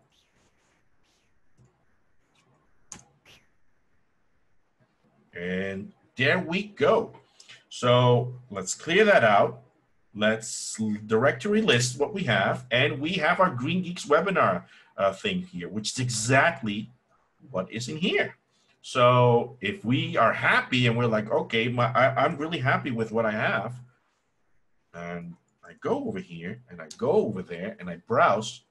By the way, I could also activate the theme using the command line, but that's for a future webinar. Stay tuned. So right, I'm going to use this one. I'm going to go over here, and this you've seen in countless webinars. And if we go to appearance and we go to themes over here, you're going to see our little dude over here, and you're going to activate this guy. And now we have a very bad looking theme, by the way, but it's using our GitHub stuff. So we have that. Right? So now this looks bad. So let's repeat the process again, okay? So we are here, and okay, I'm gonna open a new tab. Where am I? I'm okay. I'm gonna open dot period. We'll open a Finder window, and now I'm gonna drag this into my Visual Studio Code. And now let's make a really bad change, okay? It looks really bad, eh? Yeah, it does. Okay, so I'm gonna paste all this stuff. So this is just CSS I just pasted, right? And let's see how it looks. It looks bad, but not so bad as before. And let's say I have my design mojo on. Don't do this ever, but it's going to look horrendous. It's just for demo purposes. So let's get rid of that body, and we're going to add a background color of, God help me, green. So yikes, it looks really bad, but it's fine. We're learning. So let's repeat the workflow, right? Ready? So we clear this out, and we are like git status. We have modified the style sheet. We're going to git add. I'm going to hit the period because I want to add everything. I want to commit again. And this time I want to say, I made my background into this horrendous green. So, okay, I committed. I took a snapshot. And now if I hit git log, so you can see one line, I have changed the head to this number. This is the identifier, and I made my background into this horrendous green. So these are all the things I've done. These are all the changes I've made. This is my version history. This is what I can roll back to. So I'm going to exit over here, and now using the power of GitHub, I'm going to push that stuff. I'm going to push that. And oh, we're done, eh? Right. We're done. We go over here to GitHub. You don't have to do that step by step. I'm just showing you so that you can actually see how the workflow goes. I made this change, right? There's horrendous green, but now watch on the GreenGeeks side. So I'm here on my local computer. I have two tabs open here, one here. And where am I? I am in the themes directory. So I need to go into the GreenGeeks one, right? And now I hit Greek status. It tells me everything's updated, right? Wrong. If you use a git pull command just like that, it's going to say, oh my God.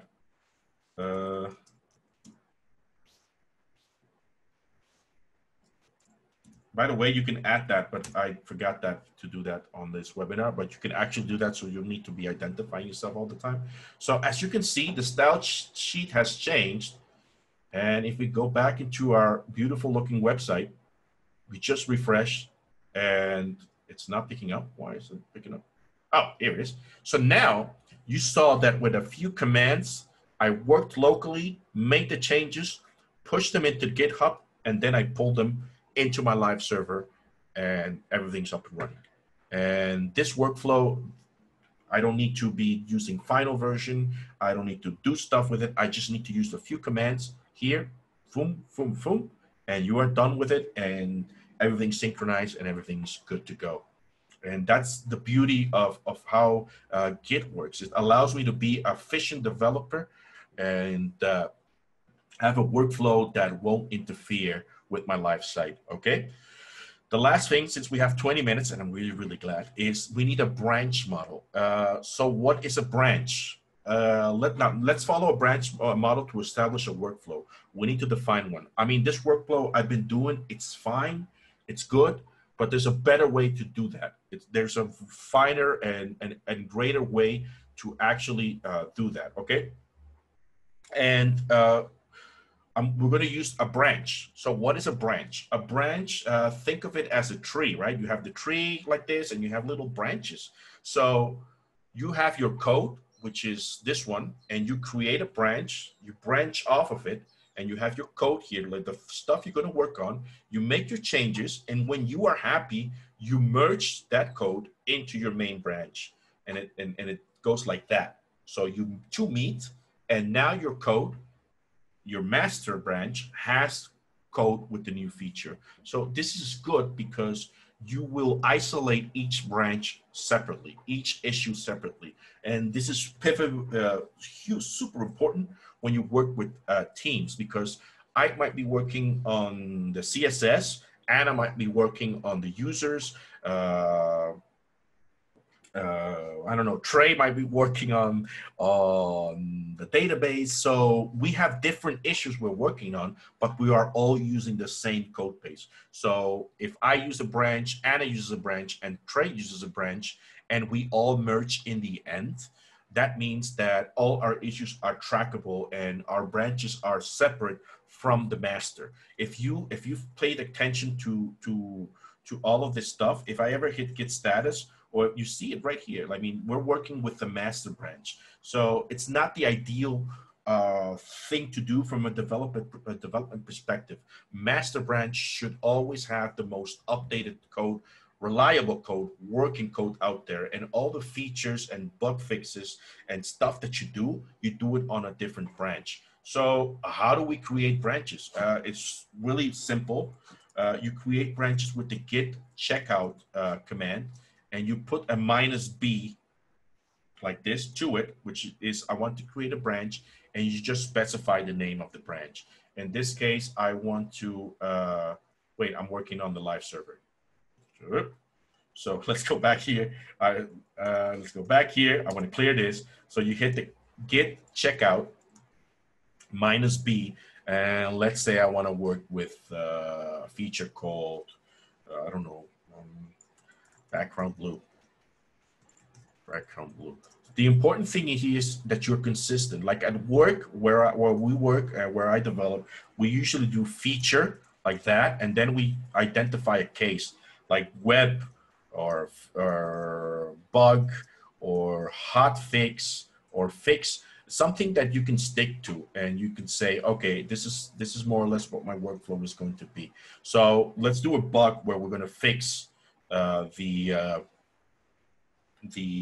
green. I want to change it to blue. It's just an example. So I'm going to use bug 001.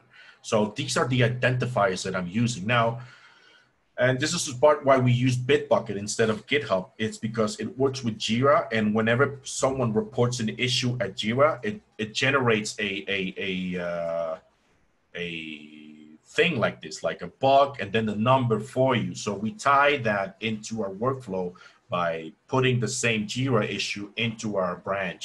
But again, you can use whatever you want. Just make sure it's consistent. So I'm going to use that, and I switch to a new branch called feature bug 0001. If I hit the git status over here, it's going to tell me I'm on feature bug ... That means that all the things that I'm doing, I'm working isolated on that branch, while master stays as it is. Okay, so if we go back into our Visual Studio, you can notice here at the bottom, it says feature bug 0001. So let's say, again, I want to change this to blue. Looks horrendous. Looks really, really horrendous. Now it's blue locally, right? And again, I'm going to go with git add, git commit -m, changing the background to a sexier blue. Okay, so now I have git status, and I'm still on branch feature. But watch what happens if I switch to branch git checkout master. Watch what happens when I switch branches. The checkout command allows me to switch. Now I'm specifying I want to switch to my master branch. I switch, I refresh over here, and now it's green. The blue one is not there because I'm working with the different branch. So they're not colliding. And this is what makes it so beautiful, because now I have two separate entities and I can actually decide if I want to merge that branch into the other. And as you've guessed, you merge by using the merge command. So, but I haven't pushed that, by the way. So I want to check out feature bug 001. Right? I'm still working on that, but I haven't pushed that. So I committed, I took the snapshot, but I haven't pushed it. So I'm not going to push. I'm going to push. I'm ready to push. I'm going to push. Oh, all right. Git push. I hit the git push. And by the way, it's telling me, it's giving me an error. It says the current branch feature bug has no upstream branch. To push the current branch and set the remote as upstream, use da, da, da, da, da. And it's telling me this, right? And I forgot about that. It's because I am working locally, right? I'm working locally and I created the branch locally. But when I hit the push, GitHub, the repository over here, wait. This one over here is telling me, wait, exit. That's it. This one over here is telling me, hey, there is no bug feature branch over here. What are you doing? So I have to explicitly tell him I want to push a new branch. So git push two minuses, set minus upstream, and then origin feature, which is the name of the branch, like that. This is, you only have to do this once. So when you do that, it's going to tell me, yeah. So yeah, it tells me now I have this new branch over here, right? And if I go back into GitHub, it tells me had recent pushes, you see? And I can actually compare it, and you can see the branch over here. And I switch to this branch, and now I'm working on that branch. And it's just like you switch between branches, you switch between features. But let's say you were like, oh man, I love this, I'm ready to go. You just create a pull request. You compare and you create a pull request. A pull request, what it means is, I am ready to pull, I'm ready to merge and push it into master. So I'm ready to do that. I'm ready to create it, and I'm ready to go. As you can see, these are the changes that are about to change. You know, I'm going to change from green to blue. So it's telling me what is about to change. Am I sure I want to do that? If you work with teams, there will be someone, usually a QA guy or a manager, who will inspect your code and say, okay, this is good to go, this is good to be released. But this cycle of branch modeling allows me to work on separate issues. If I go here at my GreenGeeks connection that I have, I'm still on master. But if I hit the git pull command, it's going to tell me, oh my God, I need to save that. This will be for our next webinar. Okay, if I hit the git command, you can actually save that, by the way. I forgot how to do that. If you go over here, it tells me, again, there's a new branch available, and I could just check out. But since we are cool developers, we are going to pull over here. We're going to pull and merge pull request. It has no conflicts, meaning sometimes GitHub or Git will determine that two files have a conflict with them. So you need to manually do that. That's out of the scope of this webinar. But as you get better, you are going to identify those conflicts and work your way through. You can leave comments. Again, this is all part of your workflow to make you a better developer. So you're going to merge that, and I'm going to confirm,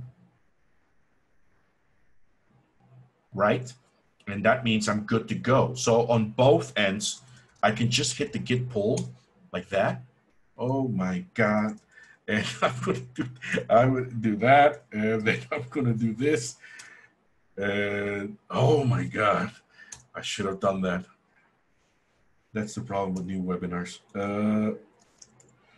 And you're gonna do like this. What did I do wrong? Oh, I forgot the CR. Oh my God. Only link CR. By the way, you can do that without doing this. I promise you. So you do that, and it's gonna pull that request for me. So now my GreenGeeks will have blue. My GreenGeeks site will now be blue.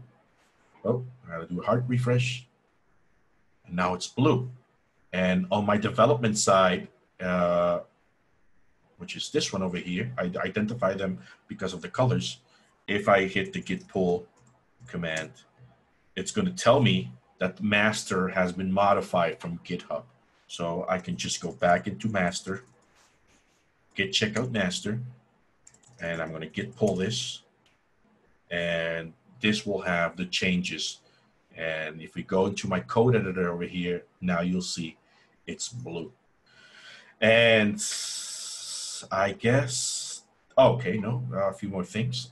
Take away. I would say, first of all, know the basics. The basics would be, don't get intimidated by all these commands, all this stuff. Start with the basics. I mean, the git add, the git commit, and all that stuff to keep track of it. And once you're done with it, you can actually push into a online repository such as GitHub or Bitbucket and whatnot, okay?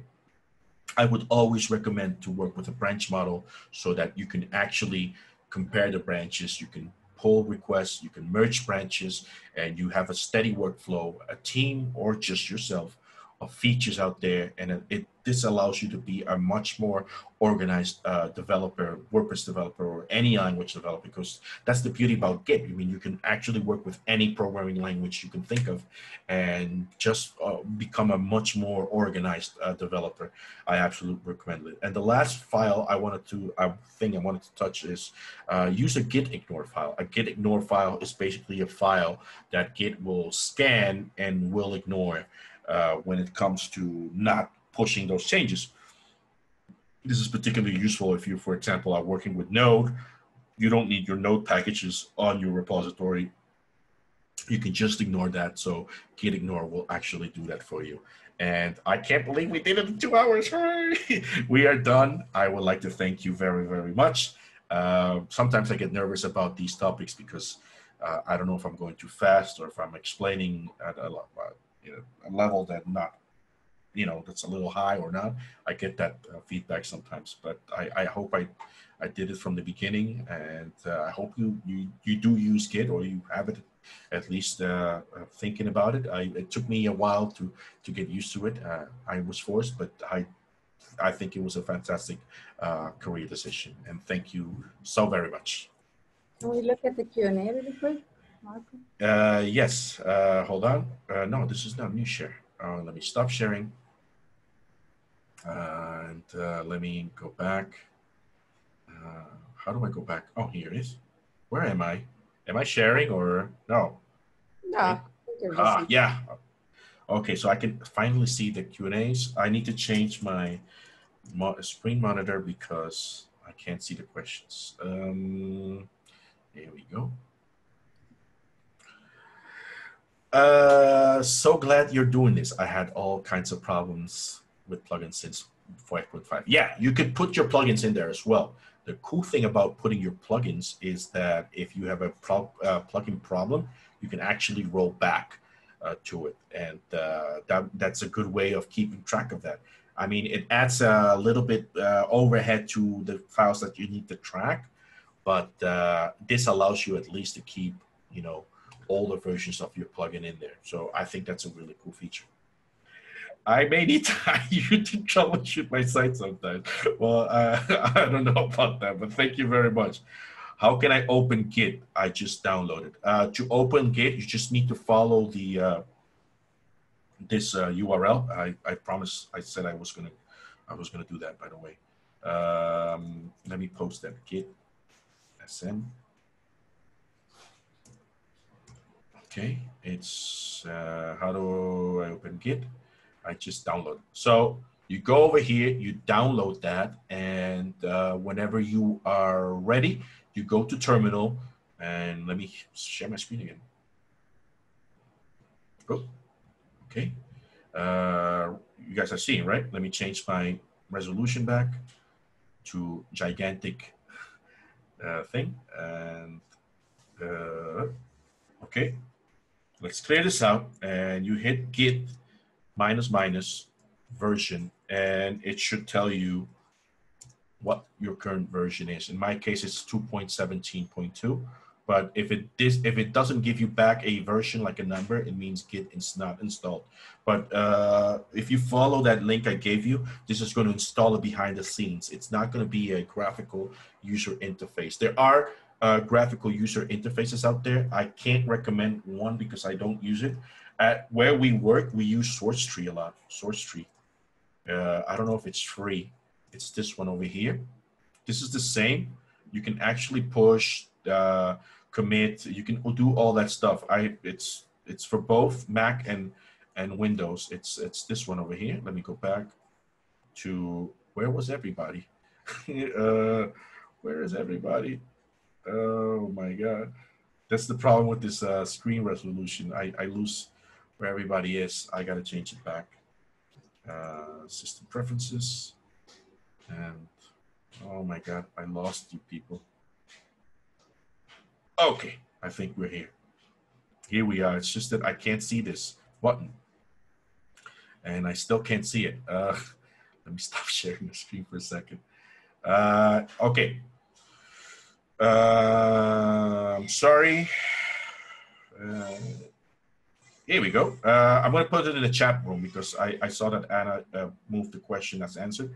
But SourceTree app is a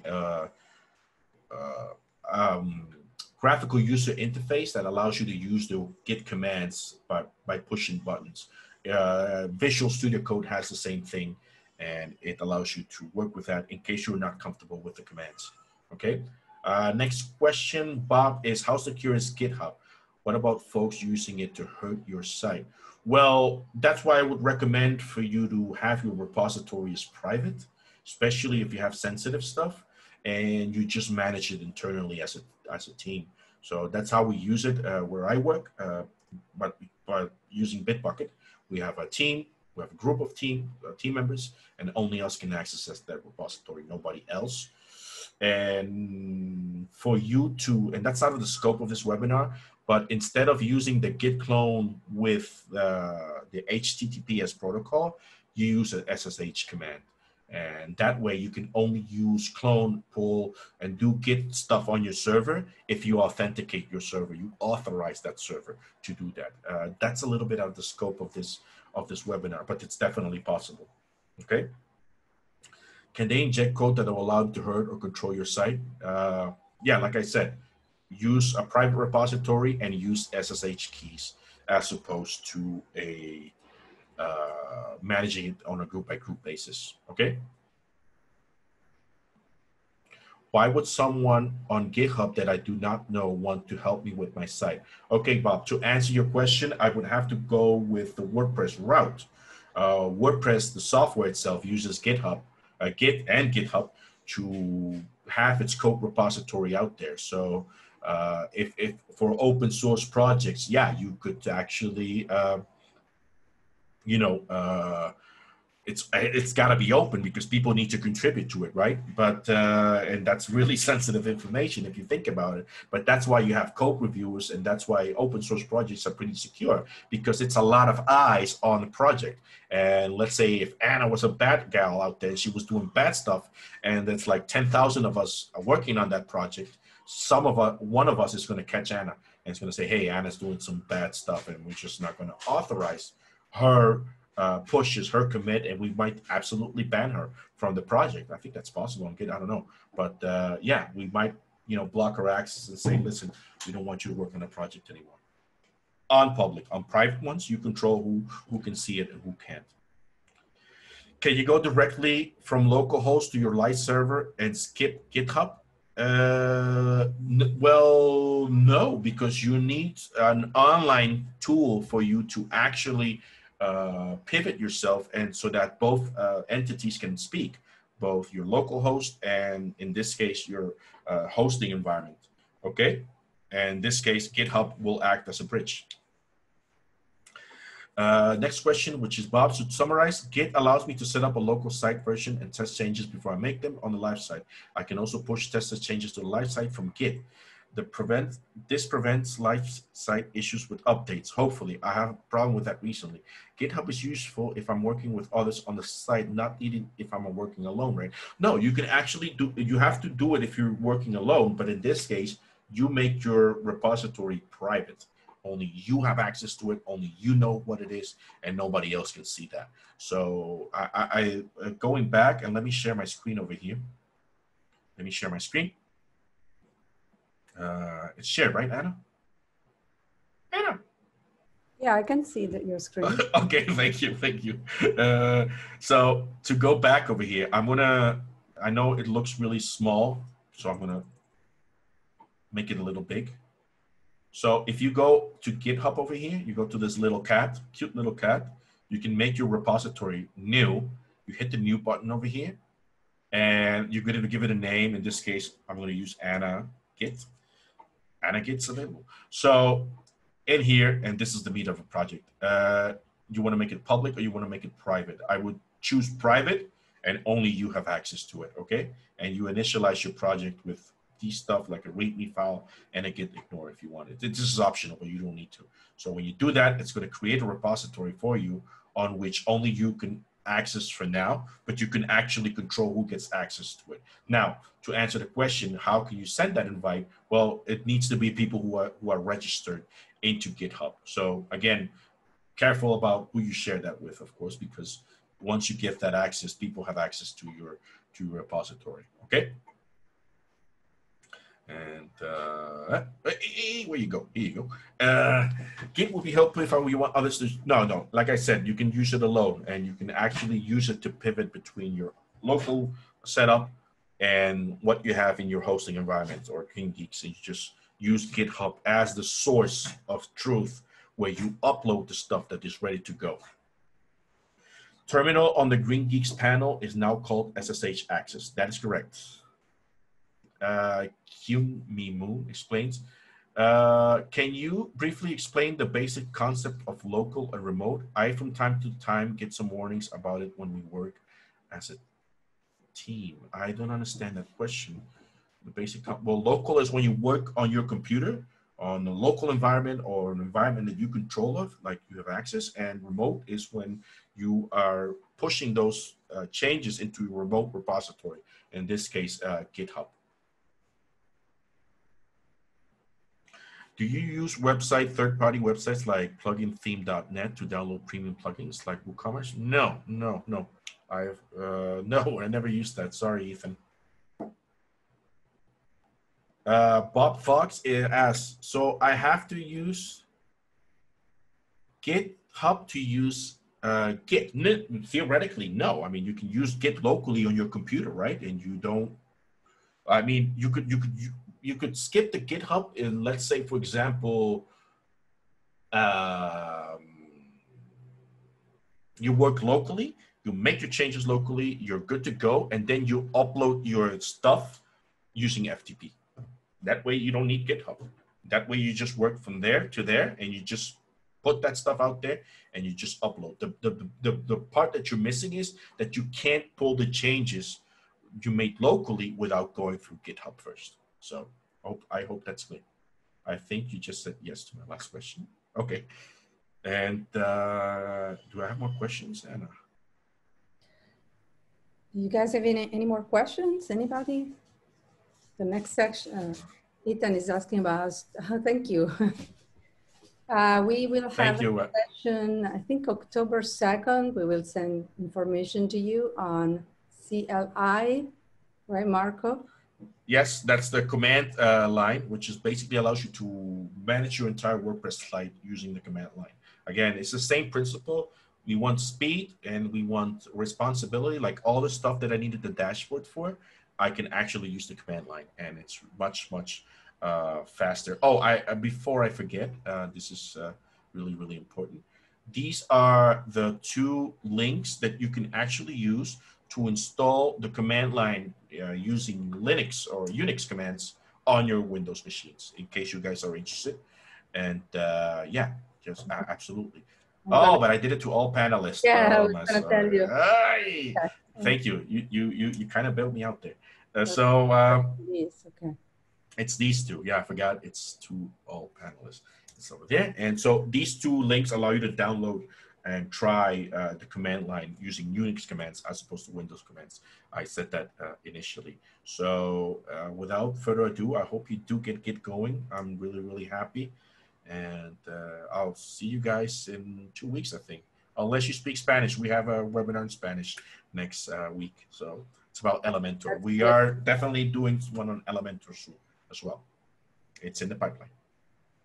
Okay. Well, I don't see any other questions. I'm going to let everybody go. We will see you webinar. We hope to see you at the next webinar. And thank you, Marco. Bye-bye. To follow, but it was you never know. You never know. And I mean, you know what? You never know. Never say never. That's what I learned. Never say never. Good one. Yes. Okay. Bye, everybody. Have a great day. Have a great rest of the weekend. And we'll see you soon. Bye-bye. Enjoy. Bye, everybody. Bye. Bye-bye.